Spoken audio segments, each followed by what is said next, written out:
Hello mga manay and welcome sa ating kusina at for today's video, tuturuan ko kayo ng no-bake Boston cream cake. Napakadali lang nito at kita nyo naman as in, kayo na ang bahalang humusga. Basta masaya akong i-share sa inyo to para pwedeng nyong pagkakitaan, lalo na kahit nasa bahay ka lang. Kaya naman tara na at atin ang umpisahan. Unahin natin, kailangan natin ng 2 cups ng evaporated milk. Pwede po ang fresh milk. Then, 390 grams ng condensed milk. Meron din tayong 6 pieces ng egg yolks. Ito po ay medium size ang sukat. Then, yung ating butter na 1 1/2 tablespoon. Para mabango ang aroma ng ating custard filling, meron tayo ditong French vanilla. Gamit ko ay Flavor Aid. So, mag-start na tayo. Bali dito, hindi pa nakabukas yung ating kalan or yung init. So, ilalagay na natin yung ating egg yolks. So, kailangan hindi pa nakabukas yung stove ninyo dahil yan po ay mabubuo. Then, isusunod na kagad natin dito yung ating condensed milk. Then, mix lang natin. So, mix lang ng maigi. Hanggang sa makikita ninyo na wala na kayong nakikita na buo-buo na egg yolks. Ganyan.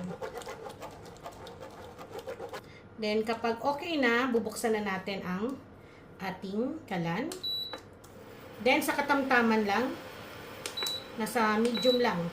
Huwag pong lalaksan para hindi naman ma-overcook at masunog yung ating condense.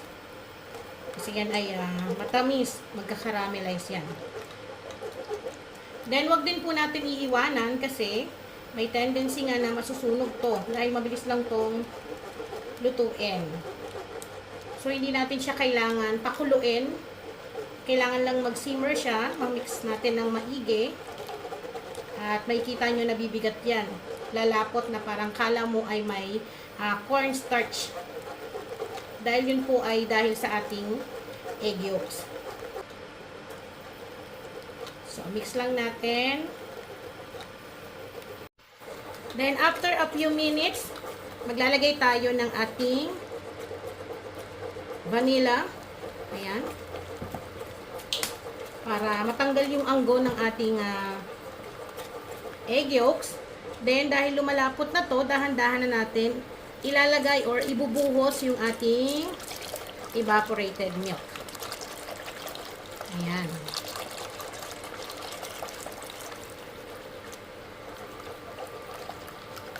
Mix natin maigi.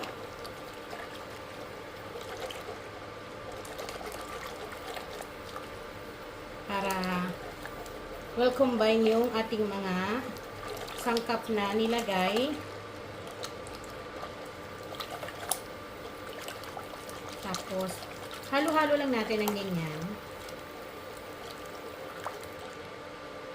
Then, dahil nahalo na natin yung ating condense, yung ating evaporated milk, so, pwede mo na rin siya dahan-dahan haluin, pero wag iiwanan pa rin kasi may tendency na bumababa yung ating condense sa ilalim at iniiwasan natin na masunog.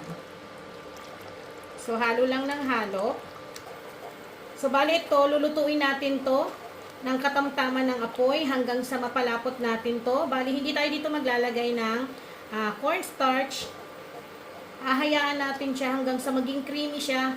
Kasi kung mapapansin nyo yung ating ingredients na pinakita sa inyo is para talaga sa leche flan. Diba? Yung egg yolks, condensed, vanilla, yung ating evaporated milk. So, eto nga lang ginagawa natin is niluluto natin siya dito sa pan imbes na sa molder. So, lulutuin natin siya hanggang sa siya ay lumapot, maging creamy sa natural na pagluluto. Dahil nga custard to, ayan, bumibigat na siya habang tumatagal, continuous lang. Huwag natin iiwanan ha, huwag tayo magmamadali para hindi po masunugan. Kasi may tendency na masunog yung ilalim dahil nga matamis tong ating custard. So, pwede rin kayong gumawa nito ng mas marami. Mas ilagay nyo lang sa fridge para may stock na kayo, para hindi na kayo luto ng luto. Then, after a few minutes, kapag napansin niyo na ganito na kalapot, ayan, yung ating custard. Suko ako ng isang, ganyan. Hindi siya sobrang lapot. Saktong-sakto lang na, alam mo yon, pang yema cake. Ayan. So, pag ganito na is, pwede na natin patayin yung ating kalan. Then, ilalagay na natin tong ating butter. So, patayin natin yung ating kalan. Then, eto, matutunaw na yung butter natin sa init ng ating custard. Nakakatulong yung butter para maging shiny and mas malinamnam yung ating custard. So, ayan, tunaw na. So, pwede na natin tong hanguin dito sa ating pinaglulutuan kasi na-off na rin natin yung ating kalan. So, pwede na natin tong i-cover ng ating cling wrap. Next natin ay gagawa naman tayo ng ating cream para dun sa ihahalo natin sa ating custard. So, imbes na gumamit ako ng all-purpose cream, gagamitin ko ay 500 grams ng whipped paste ng Bakersfield. So, eto, ang kagandahan dito mga manay, mas nakakatipid tayo kasi sa 500 grams, marami na tayong magagawa na cream. Instead of all-purpose cream, alam naman natin, napakasyala, diba? So, kailangan gamitin natin yung pagiging madiskarte natin dito, lalo na kung pang negosyo. At the same time, yung lasa nito na mala Sunday, diba? So, talagang ma-achieve mo yung linamnam na hinahanap mo. So, ang pagkat, pwede kayong gumamit ng cutter. Ganyan lang. Ikat niya palibot. Tapos, pwede kayong gumamit ng hand mixer, stand mixer, kung ano yung meron dyan. Available sa inyong kitchen para mas makuha natin lahat, masimot natin para wala pong nasasayang. Ayan. So, ito yung kanyang loob. Then, dito gagamit ako ng hand mixer. Dahil nasa baba yung aking stand mixer eh. So, kukuha lang ako ng isang malaking lagayan. At eto na, nalipat na natin yung 500 grams. So, yan, kita nyo, simot na simot talaga. Para naman talagang sulit na sulit. So, sa 500 grams, gagawin natin, imimix muna natin to ng ating hand mixer. Again, pwede po ang stand mixer. So, kailangan natin siyang mag-lighten. Then, kapag nag-lighten na, saka tayo mag-a-add ng cold water or cold milk. Pwede rin po ang all-purpose cream. Pwede rin ang soda. So, yan.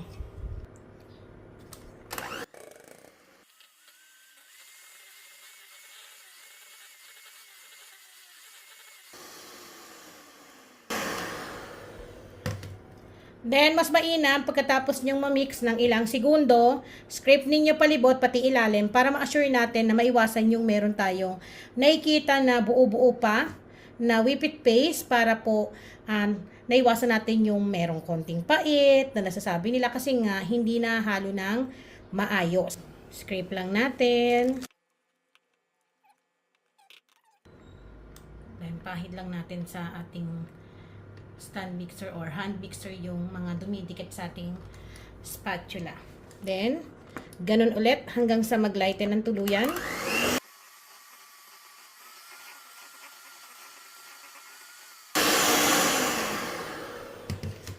At makikita nyo, wala pang 1 minute. Ayan, lighten na yung ating whipped paste. So, pwede na tayo dito mag-add ng ating cold water.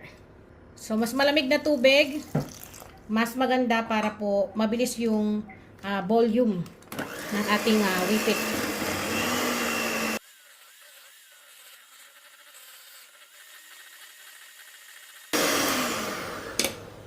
Scrape ulit natin para walang naiiwan. Para po nahalo lahat.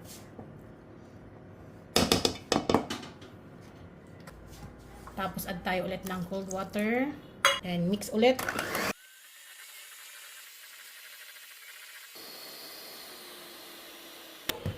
So yan, a few minutes.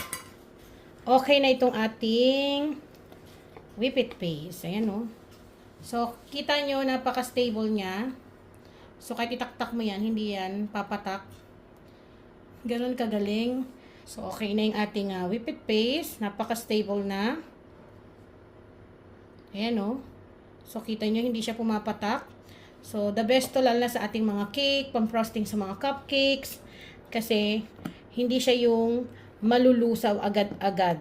Kasi ikaw na talaga yung, ikaw na yung talagang matutuwa na parang, alam mo, napaka-super stable niya. Kaya maganda siya sa mga pang-travel, lalo na kung malayuan yung inyong cake. So, dahil okay na to, set aside natin to. Hintayin lang natin na lumamig yung ating custard. Then, ihahalo natin to dito sa ating whipped paste. Okay, so dahil malamig na tong ating custard, so pwede na natin tong ihalo dito sa ating whipped. Yan, sa ating whipped frosting. So, huwag nyo ibuhos lahat para mahalo natin ng maayos. Pwede rin kayong gumamit ng mixer. Pero sa akin, pwede naman na to. Manual na lang. Gamit ang spatula natin.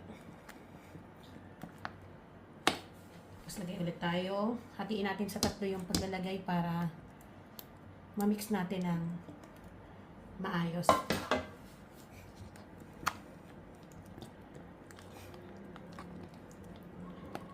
So, dito sa recipe natin, itong pinaka-cream niya, hindi siya yung totally na nakakaumay. So, balance lang yung tamis. At the same time, hindi rin ganun kalaki yung ating costing kasi gamit natin is yung whipped paste instead of all-purpose cream. Lagyan na natin lahat. Ang bango. Then, mix ulit natin. So, the best to na panghanap buhay kasi hindi tayo dito magbe-bake. Napakadali lang. Kaya dun sa mga mommy na naghahanap ng extra income, lalo na ngayon summer, di ba? Alam naman natin ang dessert, hindi nawawala yan sa pagkainan ng Pinoy. Talaga napakasarap lalo na kapag ang ulam natin mga isda, yung nauumay tayo. Kailangan natin ng something sweet pero hindi nakakaumay. Okay? So, eto na. So, ang gawin natin, mag-start na tayong mag-assemble. So, dito kakailanganin natin ng isang malaking lagayan. Then, maglalagay tayo ng mainit na tubig.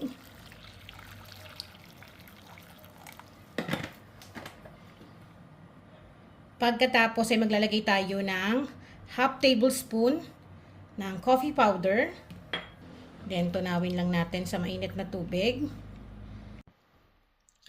Then, dito sa ating ginawa, dahil natunaw na yung ating coffee powder, so dito natin ilulubog or isasawsaw yung ating graham crackers. So, ito na, naka-ready na yung ating graham crackers. Then, yung aking mga paglalagyan. Ayan. So, ito yung aking gagamitin kasi meron tong kasamang takip at maganda siyang tignan, lalo na kung pambenta para presentable. So, dito kailangan madali lang tayong mag-dip o magsawsaw ng ating graham crackers. As in, pagkasawsaw, lagay kagad kasi mabilis po itong lumambot. Ayan. So, ganyan lang dapat. So, huwag niyong patatagalin kasi malulusaw yung inyong graham crackers. So, mahirapan kayo. So, pagkasawsaw, ayan, ilagay kagad dahan-dahan sa ating tub. So, bali ganito yung gagawin ninyo. Maglalagay lang kayo ng mga maliliit na cut ng ating graham crackers. I-dip nyo sa ating coffee. Tapos, ayan, lagay nyo sa gilid. Or, gaya na sinabi ko, pwede naman kayo maglagay dyan ng crushed graham. So, ganyan lang yung pag-assemble natin sa ating mga tub na gagamitin. Ngayon, tapos na tayo maglagay sa ating mga tub. So, ito na yung ating custard. custard cream. Nilagay ko siya sa isang piping bag para mas mabilis akong makapaglagay sa ating mga tub. So, ganyan lang. So, nasa inyo kung gaano ka rami yung gusto nyong ilagay. Magle-layer pa tayo dyan ng graham. Kaya wag nyong punuin kagad.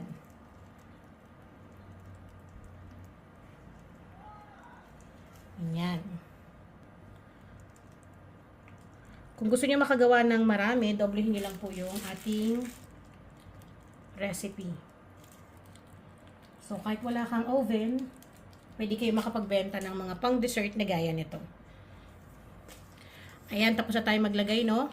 So, papatungan ulit natin yan ng graham crackers para sa pangalawang layer. So, ganun ulit, gaya ng ginawa natin kanina. Dip lang natin ng mabilis. Then, ilagay sa ibabaw. Ganyan. Ulitin lang natin lahat ng procedure na pinakita ko. Para mas mabilis ninyong makuha ng tama. Diba? Ang gandang tignan. Lalo na kapag natikman nyo to. Yan. Then, maglalagay ulit tayo sa ibabaw ng ating custard cream.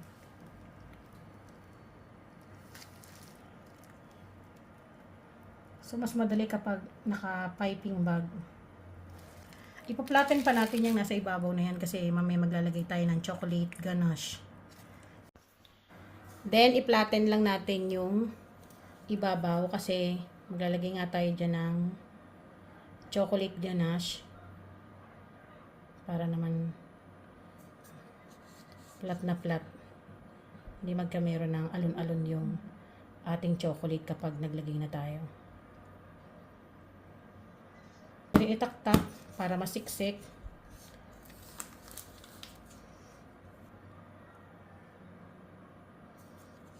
I-flat nyo lang yung ibabaw. Kung wala kayong chocolate ganache, pwede rin naman, pero masarap po ito pag may chocolate sa ibabaw. Kasi hindi pa ito tapos. Ganyan. Tapos isiksik nyo. Ngayon, ang gagawin natin, dahil tapos na tayong mag-assemble, so ito ilalagay natin sa fridge. Palalamigin natin at least 30 minutes para pag naglagay tayo ng ating chocolate ganache sa ibabaw, mabilis siyang mag-set. At habang hinihintay natin ilabas yung ating pinalalamig sa ating fridge, so ito, meron tayo rito 350 grams na dark chocolate compound. Ang gamit ko ay Bakersfield Dark Compound Chocolate. Ayan, mga manay. Sa mga magtatanong. So, chinap ko siya ng ganyan, kaliliit, kasi ima-microwave ko to. Kung meron kayong microwave, mas mainam. Pero kung wala, kahit double boiler mga manay, pwede naman yon. So, maglalagay ako rito ng evaporated milk. Pwede ang fresh milk. 3/4 cup yung aking nilagay. Then, ima-microwave ko lang to ng mga at least 1 minute.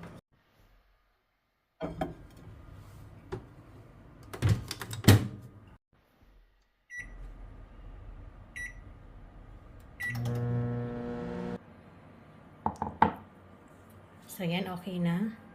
Then, hayaan lang muna natin yan para mas mag-melt ng maigi yung ating chocolate na mga ilang segundo lang. So, haluin na natin hanggang sa maging pantay yung kanyang kulay.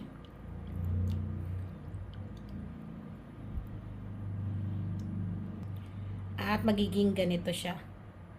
Yan. Shiny, sakto yung lapot. So, eto, pwede na natin tong ilagay sa ibabaw ng ating cake para mabilis siyang mag-set. Kaya nga natin ilagay sa fridge. So, ready na to. Ayan, naka-ready na. At kita nyo naman. Malamig na yan. Then, kuha tayo ng isa. Tapos, bubusan kagad natin habang malabnaw pa yung ating chocolate ganache. Tapos ganyan. So kailangan mabilis para hindi siya kagad tumigas dahil nga malamig to. So kapag mabagal kang maglagay, magsiset ka agad yan. So kailangan bibilisan natin. Ganyan lang.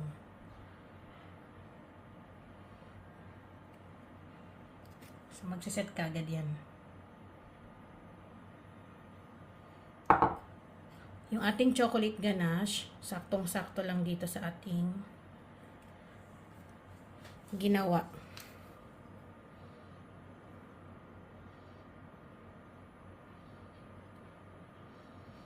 So, mas maganda talaga kapag dark chocolate kasi hindi siya nakaka-umay.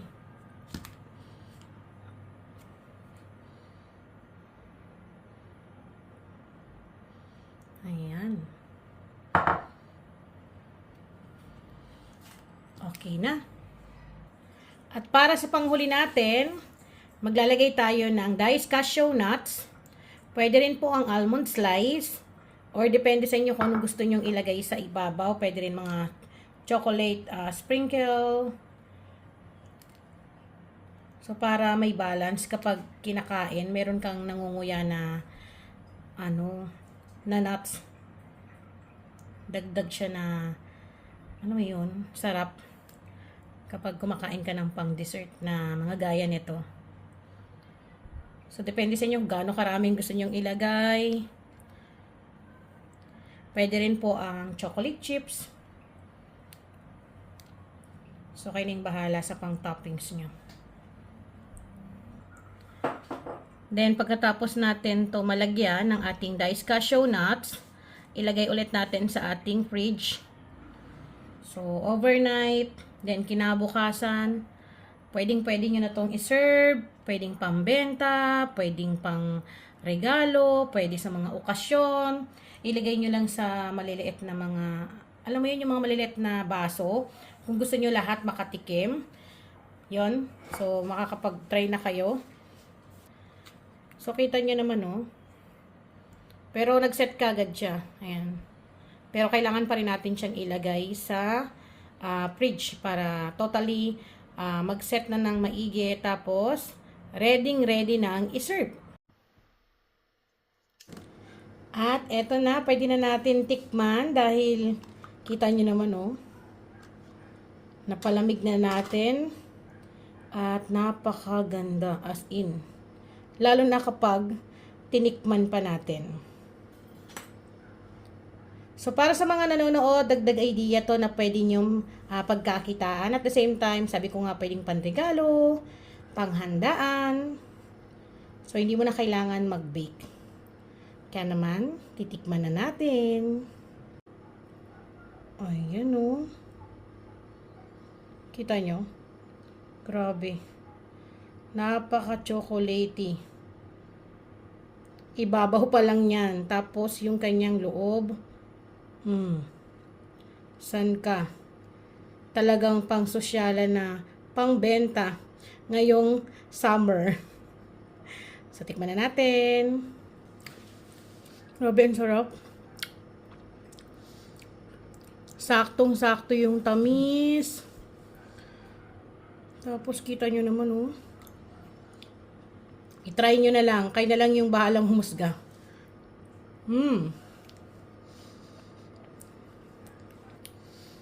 So, ayan. Muli ako po ang inyong madiskarting nanay. Sana po ay masubukan nyo to. At ilalagay ko po yung kompletong ingredients natin sa ating description box. So ba, magkita-kita po ulit tayo sa susunod. Paalam!